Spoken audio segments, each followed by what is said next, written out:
कणप की कहानी। कणप एक भील कुमार था। वह बहुत दयालु था। एक बार वह शिकार खेलते खेलते वन में दूर निकल गया। वहां उसे एक शिव मंदिर दिखाई दिया।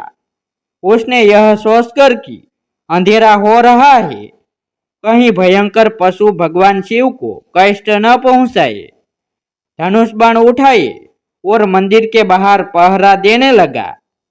प्रातः उसने शिव पूजा करने का निश्चय किया। उसने फूल तोड़कर अपने केस में लगाए, शहद एकत्रित कर थोड़ा मांस लिया, पत्तों के दोने में नदी का जल लेकर मुंह में भर लिया। इस प्रकार सभी सामग्री एकत्रित कर वह मंदिर में पहुंचा। शिवलिंग पर चढ़े हुए फूल पत्रों को पैरों से हटाकर उसने मांस और शहद का दोना एक ओर रखा।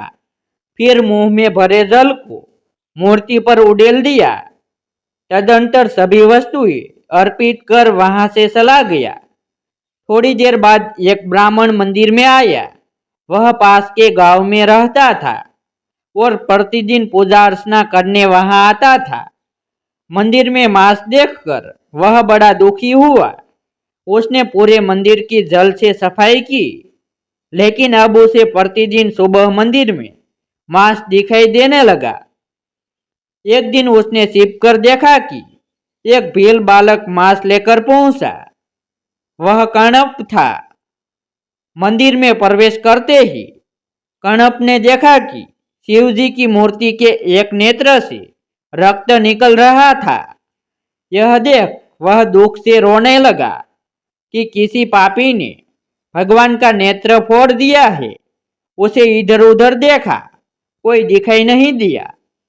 उसने रक्त को रोकने का बहुत प्रयास किया, लेकिन जब असफल रहा तो तीर से अपना एक नेत्र निकालकर मूर्ति के नेत्र वाले स्थान पर लगा दिया।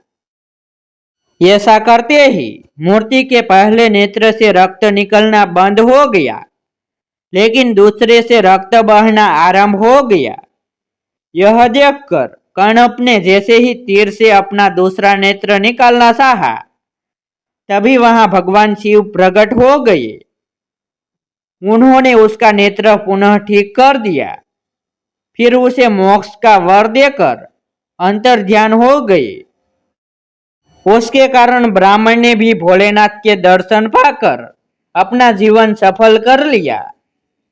ऐसे ही नए नए वीडियो देखने के लिए हमारी यूट्यूब चैनल सब्सक्राइब करें, वीडियो को लाइक करें और अपने मित्रों के साथ वीडियो को शेयर करें। फिर मिलते हैं एक नई स्टोरी के साथ।